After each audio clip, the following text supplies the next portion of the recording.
사람은 함께 살아야 한다고들 말하죠. 하지만 모든 만남이 당신을 성장시키는 건 아닙니다. 어떤 인연은 조용히 당신을 무너뜨려요. 오늘은 당신 곁에서 조용히 당신의 에너지를 빼앗아가는 사람들에 대해 이야기하려 합니다. 첫 번째로 만나볼 사람은 언제나 손을 내미는 사람입니다. 도움은 필요할 때 주고받는 것이죠. 하지만 어떤 이들은 손을 내밀기 전에 지갑을 닫습니다. 이번엔 내가 한번 해줘. 이렇게 시작되는 부탁 들어보셨나요? 처음엔 가벼운 부탁이었어요. 차 좀 태워달라는 거였죠. 그런데 그게 습관이 됩니다. 매번 당신이 움직이게 되고 매번 당신이 내는 거예요. 이런 사람들의 특징이 있습니다. 그들은 결핍 때문에 도움을 청하는 게 아니에요. 편리함을 탐하는 겁니다. 자기가 하면 번거로우니까 당신을 이용하는 거죠. 자꾸 당신의 호의를 당연하게 여기는 사람. 그게 바로 당신을 이용하고 있다는 신호입니다. 처음엔 착한 사람이라고 생각했을 겁니다. 도움이 필요한 사람이구나 싶었겠죠. 하지만 시간이 지나면서 뭔가 이상하다는 걸 느낍니다. 내가 부탁할 땐 바쁘다고 하더니 자기가 필요할 땐 언제나 연락이 와요. 그리고 당신이 거절하면 어떻게 되나요? 서운하다는 표정을 짓죠. 마치 당신이 잘못한 것처럼 말입니다. 이런 관계는 당신의 자존심을 조금씩 깎아먹습니다. 처음엔 몰랐어요. 하지만 어느 순간 당신은 깨닫게 됩니다. 이 사람 앞에서 나는 언제나 주는 사람이고 이 사람은 언제나 받는 사람이라는 거요. 균형이 깨진 관계는 오래가지 못합니다. 진짜 친구는 뭘까요? 주고받음이 자연스러운 사람입니다. 내가 도와주면 고마워하고 자기도 기회가 되면 도와주려고 하죠. 하지만 이용하는 사람은 달라요. 받는 건 당연하고 주는 건 생각도 안 합니다. 당신이 베푼 호의를 권리로 착각하는 거예요. 그렇다면 어떻게 해야 할까요? 경계를 세워야 합니다. 거절할 줄 알아야 해요. 이번엔 어렵다고 말하는 겁니다. 그랬을 때 상대의 반응을 보세요. 진짜 친구라면 이해할 겁니다. 하지만 이용하던 사람이라면 화를 내거나 멀어지겠죠. 그게 답입니다. 당신을 필요로 한 게 아니라 당신의 편리함을 필요로 했던 거예요. 호의는 계속되면 권리가 된다는 말이 있습니다. 당신의 친절을 당연하게 여기는 사람은 결국 당신을 소진시킵니다. 그런 사람과의 거리두기는 냉정함이 아니라 자기 보호입니다. 당신의 에너지는 소중하니까요. 두 번째 유형은 늘 비를 몰고 오는 사람입니다. 만날 때마다 세상의 어둠만 이야기하는 사람 있죠. 그의 말은 비처럼 스며듭니다. 당신의 마음이 젖는 것도 모른 채 그는 자신의 구름을 덜어내며 홀가분해해요. 이런 사람을 만나고 나면 어떤 기분이 드나요? 묘하게 피곤합니다. 밥 한 끼 먹었을 뿐인데 에너지가 다 빠져나간 것 같아요. 왜 그럴까요? 당신은 듣는 사람이 아니라 그의 감정 쓰레기통이 되어가고 있기 때문입니다. 처음엔 위로하고 싶었을 겁니다. 친구니까 힘들어 보이니까 들어주려고 했겠죠. 하지만 시간이 지나면서 패턴이 보입니다. 항상 똑같은 이야기예요. 회사가 힘들다, 가족이 문제다, 세상이 불공평하다. 매번 같은 내용을 반복하죠.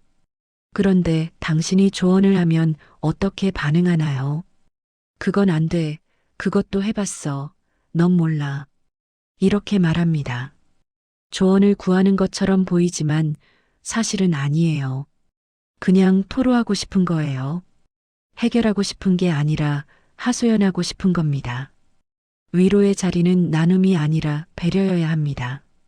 내 힘든 이야기를 하되 상대방의 에너지를 고갈시키지 않아야 해요. 적당한 선이 있는 겁니다. 하지만 비를 몰고 오는 사람은 그 선을 모릅니다. 자기 이야기에만 집중하죠. 이런 관계가 위험한 이유가 있습니다. 부정적인 감정은 전염되거든요. 매번 어두운 이야기만 듣다 보면 당신도 세상을 어둡게 보게 됩니다.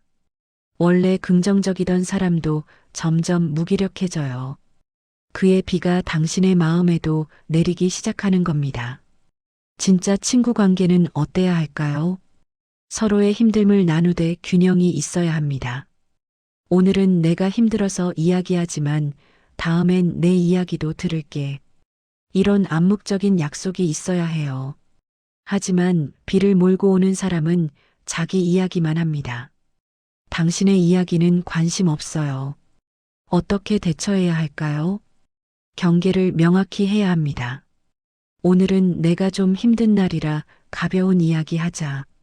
이렇게 말할 수 있어야 해요. 당신의 감정도 소중하니까요. 항상 받아주기만 하면 안 됩니다. 만약 상대가 이해하지 못하고 계속 자기 이야기만 한다면요. 거리를 두는 게 답입니다. 당신은 치료사가 아니에요. 친구로서 위로는 할 수 있지만 감정 쓰레기통이 될 필요는 없습니다. 당신의 평화도 지켜야 하니까요. 세 번째는 신념으로 벽을 세우는 사람입니다. 누구나 믿는 것이 있죠. 그게 종교일 수도 있고 정치 신념일 수도 있습니다. 하지만 그 믿음이 칼이 되어 타인을 찌를 때 그건 폭력이에요. 이런 사람의 특징이 있습니다. 대화를 하는 게 아니라 설교를 해요. 자기 생각이 정답이고 당신은 틀렸다고 말하죠. 종교든 정치든 신념이 설득을 넘어 명령이 되는 순간 관계는 이미 균열됩니다. 처음엔 열정적이라고 생각했을 수 있어요. 자기 신념에 확고한 사람이구나 싶었겠죠.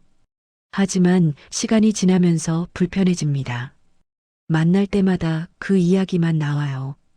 다른 주제로 대화하고 싶은데 결국 그 주제로 돌아갑니다.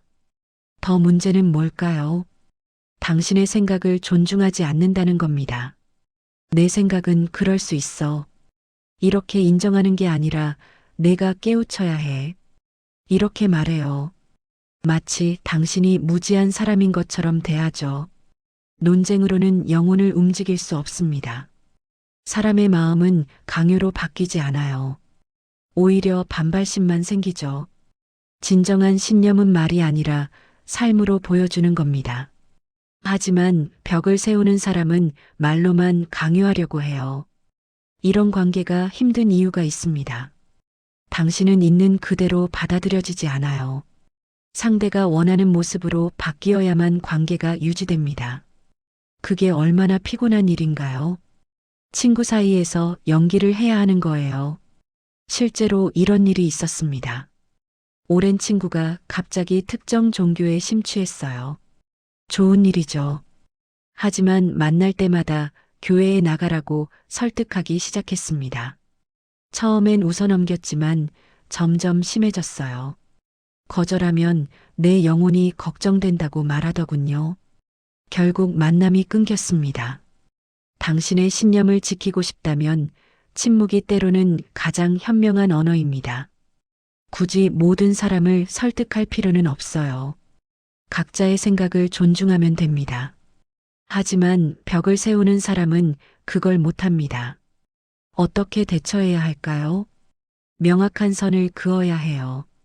이 주제는 더 이상 이야기하고 싶지 않아. 이렇게 말할 수 있어야 합니다. 만약 상대가 그 선을 계속 넘는다면요. 거리를 두는 게 답입니다. 당신의 정신 건강이 더 중요하니까요. 네 번째는 남의 상처에 웃는 사람입니다. 그 정도로 왜 그래? 이 한마디 들어본 적 있나요? 이건 마음의 무게를 모욕하는 말이에요. 남의 아픔을 가볍게 여기는 사람이 있습니다. 당신이 힘들다고 말하면 별것 아니라고 하죠. 나는 더 힘든 일도 견뎠어. 이렇게 말하며 당신의 고통을 축소시킵니다. 이게 얼마나 상처가 되는지 아세요? 고통은 상대적이지 않습니다. 누군가에게는 작은 일이 다른 누군가에겐 큰 일일 수 있어요. 그걸 인정하는 게 공감이죠. 하지만 상처에 웃는 사람은 공감 능력이 없습니다. 자기 기준으로만 세상을 보거든요. 이런 사람과 있으면 어떤 기분이 들까요? 내 감정을 이야기하기가 두려워집니다. 어차피 이해받지 못할 거라는 걸 아니까요. 그래서 속으로만 삼키게 돼요. 그렇게 관계는 점점 껍데기만 남게 됩니다. 실제 사례를 들어볼게요. 누군가 반려동물을 잃고 슬퍼했습니다. 그런데 친구가 뭐라고 했을까요? 개 하나 죽었다고 그렇게까지 우냐? 이렇게 말했어요. 그 사람에게 반려동물은 가족이었는데 말이죠. 그 한마디로 관계는 끝났습니다. 존중은 거창한 철학이 아닙니다. 단순히 저 사람은 다르구나라고 인정하는 것에서 시작해요. 내가 이해 못해도 저 사람에겐 중요한 일이구나. 이렇게 생각하는 거죠. 그게 성숙한 어른의 태도입니다. 남의 상처에 웃는 사람은 언젠가 당신의 상처 위에도 발을 올릴 겁니다. 지금은 다른 사람 일이라고 웃지만 다음엔 당신 차례예요. 그러니 이런 사람과는 깊은 관계를 맺지 않는 게 좋습니다. 어떻게 알아볼 수 있을까요? 당신이 힘든 이야기를 했을 때 반응을 보세요. 진짜 친구는 공감합니다. 힘들겠다. 괜찮아. 이렇게 말해주죠. 하지만 상처에 웃는 사람은 그 정도로 또는 다른 사람은 더 힘들어 이렇게 말합니다. 이런 사람과의 관계는 정리하는 게 맞습니다. 당신의 감정을 존중받을 권리가 있으니까요. 모든 사람과 친하게 지낼 필요는 없어요. 당신을 이해하고 존중하는 사람과 시간을 보내세요. 5번째는 만나면 괴로운 친구입니다. 약속이 잡히면 어떤 기분이 드나요? 설레기보다 피로감이 앞선다면 이미 관계는 끝나 있는 겁니다. 예전엔 달랐을 거예요. 그 친구를 만나면 즐거웠죠. 웃음이 끊이지 않았고 시간 가는 줄 몰랐습니다. 하지만 지금은 어떤가요? 만나기 전부터 한숨이 나와요. 만나고 나면 집에 가서 쉬어야 하죠. 사람은 함께 변합니다. 예전엔 웃음을 주던 친구가 지금은 침묵만 남긴다면 떠날 시간이에요. 억지로 붙잡고 있을 필요 없습니다. 낡은 인연에 매달리는 건 추억이 아니라 미련이거든요. 왜 이렇게 되는 걸까요? 사람은 변합니다. 가치관이 달라지고 관심사가 바뀌죠. 예전엔 통했던 대화가 이제는 안 통해요. 예전엔 재미있던 농담이 이제는 불편합니다. 그게 자연스러운 거예요. 문제는 그걸 인정하지 못하는 겁니다. 우리 오래된 친구잖아. 이 말에 갇혀서 억지로 만나는 거죠. 하지만 오래됐다고 해서 계속 만나야 하는 건 아니에요. 관계도 유통기한이 있습니다. 만나면 괴로운 친구와 있을 때 당신은 어떤 모습인가요? 진짜 모습을 보이나요? 아니면 연기하나요? 대부분은 연기를 합니다. 괜히 불편해질까봐 맞춰주는 거죠. 그렇게 만남은 점점 형식적이 되어 갑니다. 실제로 이런 경우가 많습니다. 학창시절 친구인데 이제는 할 말이 없어요. 억지로 근황을 물어보고 억지로 대답하죠. 침묵이 흐르면 스마트폰을 봅니다. 이게 무슨 만남인가요? 차라리 안 보는 게 나아요. 어떻게 해야 할까요? 용기를 내야 합니다. 자연스럽게 연락을 줄이는 거예요. 만남을 거절할 수도 있습니다. 미안하지만 요즘 바빠서 이렇게 말하면 돼요. 진짜 친구라면 이해할 겁니다. 관계를 끊는 게 배신이라고 생각하지 마세요. 당신의 시간은 소중합니다. 괴로운 만남에 쓸 시간에 진짜 좋아하는 사람과 시간을 보내세요. 그게 당신과 상대 모두를 위한 일이에요. 6번째는 가벼운 약속, 무거운 변명을 하는 사람입니다. 깨박했어. 이 한마디 자주 듣나요? 이건 단순한 실수가 아니라 당신의 시간을 가볍게 여겼다는 증거예요. 약속은 뭘까요? 말의 무게가 아니라 존중의 단위입니다. 약속을 지킨다는 건 상대방의 시간을 존중한다는 뜻이에요.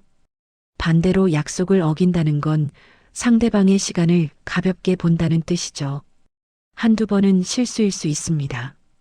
누구나 깜빡할 수 있어요. 하지만 같은 이유로 3번 어기는 사람은 당신을 사람으로 보지 않습니다. 그냥 편할 때만 만나는 대상으로 보는 거예요. 이런 사람의 패턴이 있습니다. 약속 시간 직전에 연락이 와요. 미안, 늦을 것 같아. 또는 오늘 못 갈 것 같아. 이렇게 말하죠. 한두 번이면 이해합니다. 하지만 매번 그러면 화가 나기 시작해요. 더 화나는 건 변명입니다. 갑자기 일이 생겼어. 몸이 안 좋아서, 교통이 막혀서, 그럴듯한 이유를 대죠. 하지만 속으로는 알아요. 진짜 이유는 따로 있다는 걸요. 그냥 당신과의 약속이 우선순위에서 밀린 겁니다. 당신은 그 약속을 위해 준비했어요. 시간을 비웠고 다른 약속도 안 잡았죠. 어쩌면 옷도 사고 머리도 했을 겁니다. 그런데 상대는 가볍게 취소해버려요. 당신이 들인 시간과 노력은 아무것도 아닌 게 되는 거죠. 약속을 자주 어기는 사람은 신뢰를 잃습니다. 신뢰는 쌓는데 시간이 걸리지만 무너지는 건 한순간이에요. 한번 깨진 신뢰는 회복하기 어렵습니다. 다음 약속을 잡을 때도 어차피 안 나오겠지, 이렇게 생각하게 되죠. 어떻게 대처해야 할까요? 3번 어기면 끝입니다. 더 이상 약속을 잡지 마세요. 당신의 시간은 소중하니까요. 그 시간에 당신을 소중하게 여기는 사람을 만나세요. 만약 상대가 서운해한다면요. 당당하게 말하세요. 내가 약속을 몇 번이나 어겼는지 아냐고요. 당신은 잘못한 게 없습니다. 자신의 시간을 지키는 건 이기적인 게 아니에요. 오히려 자기 자신을 존중하는 겁니다. 7번째는 항상 전쟁 중인 사람입니다. 어디서나 싸움이 끊이지 않는 사람 있죠. 그는 늘 자신이 옳다고 믿습니다. 이런 사람의 특징이 뭘까요? 평화를 원하지 않아요. 단지 승리를 원할 뿐이죠. 대화를 하는 게 아니라 논쟁을 합니다. 상대를 이해하려는 게 아니라 이기려고 하는 거예요. 만나보면 알 수 있습니다. 식당에서 직원과 싸우고 가게에서 주인과 싸워요. 길에서 운전자와 시비가 붙고 온라인에서도 댓글 싸움을 하죠. 어디서든 문제가 생깁니다. 처음엔 정의로운 사람이라고 생각했을 수 있어요. 잘못된 걸 지적하는구나 싶었겠죠. 하지만 시간이 지나면서 패턴이 보입니다. 항상 자기가 피해자예요. 항상 남들이 잘못했다고 하죠. 여기서 질문 하나 해볼게요. 모든 곳에서 문제가 생긴다면 문제는 어디에 있을까요? 바로 그 사람 자신이에요. 가끔 문제 상황을 만나는 건 자연스럽습니다. 하지만 항상 문제 상황이라면 그게 문제인 거죠. 자존심을 지키려다 관계를 잃는 사람. 결국 남는 것은 허공뿐입니다. 승리가 뭐길래 관계를 망가뜨리나요? 논쟁에서 이기면 뭐가 남나요? 승리의 기쁨은 잠깐이지만 깨진 관계는 돌이킬 수 없어요. 논쟁은 진리가 아니라 자존심의 게임입니다. 진짜 중요한 건 누가 옳으냐가 아니에요. 관계를 지키는 거죠. 때로는 지는 게 이기는 겁니다. 굳이 싸울 필요 없는 일에 에너지를 쓸 필요가 없어요. 항상 전쟁 중인 사람과 있으면 피곤합니다. 언제 폭발할지 몰라서 긴장하게 돼요. 조심스럽게 말해야 하고 눈치를 봐야 하죠. 이게 무슨 관계인가요? 친구 사이에서 전쟁터에 있는 것 같은 기분을 느껴야 하나요? 실제로 이런 친구가 있었습니다. 카페에 가면 항상 커피에 문제를 제기했어요. 너무 뜨겁다, 너무 미지근하다, 맛이 없다. 매번 뭔가 불만이었죠. 같이 있던 사람들은 점점 만나기 싫어했습니다. 부끄럽고 불편했거든요. 어떻게 대처해야 할까요? 거리를 두세요. 이런 사람은 바뀌지 않습니다. 자기가 문제라는 걸 모르거든요. 항상 남 탓을 하죠. 당신이 아무리 말해도 소용없어요. 차라리 멀어지는 게 답입니다. 8번째, 마지막으로 필요할 때만 등장하는 사람, 자기 자랑으로 숨쉬는 사람, 끝없이 같은 고민을 반복하는 사람에 대해 이야기하겠습니다. 먼저 필요할 때만 등장하는 사람이 있어요. 평소엔 조용하다가 부탁할 일이 생기면 연락이 옵니다. 그는 당신을 사람으로 보지 않아요. 그저 도구로 보는 겁니다. 사람을 이용하는 습관은 자기 인생을 텅 비게 만드는 가장 빠른 지름길이에요. 다음은 자기 자랑으로 숨쉬는 사람입니다. 만날 때마다 자신의 성공, 자신의 능력, 자신의 과거를 말하죠. 그의 말 속에는 열등감이 숨겨져 있습니다. 진짜 자신감은 조용해요. 진짜 성취는 말하지 않아도 향기를 냅니다. 소리 큰 사람은 텅 빈 사람이에요. 마지막으로 끝없이 같은 고민을 반복하는 사람이 있습니다. 도움은 손을 잡아 일으키는 것이지 같이 웅덩이에 빠져드는 게 아니에요. 같은 문제로 몇 년째 울고 있는 사람이라면 그는 조언을 듣고 싶은 게 아닙니다. 그저 위로라는 마취를 찾고 있을 뿐이죠. 그의 늪에 빠지지 마세요. 여기까지 들으면서 어떤 생각이 드셨나요? 혹시 내 주변에도 이런 사람이 있구나 생각하셨나요? 아니면 어쩌면 내가 그런 사람은 아닐까 걱정되셨나요? 그 생각을 하셨다면 당신은 이미 성숙한 사람입니다. 인간관계는 숫자가 아니라 밀도의 문제예요. 100명의 아는 사람보다 1명의 진짜 친구가 낫습니다. 남을 정리하는 일은 냉정함이 아니라 당신의 평화를 되찾는 용기죠. 떠난다는 건 배신이 아닙니다. 회복의 시작이에요. 당신을 소진시키는 관계에서 벗어나는 건 이기적인 게 아닙니다. 오히려 자기 자신을 존중하는 거예요. 관계를 끊는 게 쉽진 않을 겁니다. 오래 알고 지낸 사람이라면 더 어렵죠. 정이 있고 추억이 있으니까요. 하지만 과거에 좋았던 기억이 현재의 고통을 정당화하지 못합니다. 당신의 에너지는 한정되어 있어요. 그 에너지를 어디에 쓸 건가요? 당신을 소진시키는 사람에게 쓸 건가요? 아니면 당신을 성장시키는 사람에게 쓸 건가요? 선택은 당신의 몫입니다. 진짜 관계는 뭘까요? 함께 있으면 편안한 관계예요. 억지로 맞출 필요 없고 연기할 필요 없는 관계죠. 있는 그대로의 당신을 받아들이는 사람. 그런 사람이 진짜 친구입니다. 이제 주변을 돌아보세요. 당신을 힘들게 하는 사람이 있나요? 만나고 나면 피곤한 사람이 있나요? 그렇다면 거리를 두는 걸 고민해 보세요. 당신의 평화가 더 중요하니까요. 관계를 끊는 건 잔인함이 아니라 자기 자신을 존중하는 일입니다. 당신은 행복할 자격이 있어요. 편안한 관계 속에서 웃을 자격이 있습니다. 그러니 용기를 내세요. 당신의 평화를 위해서요.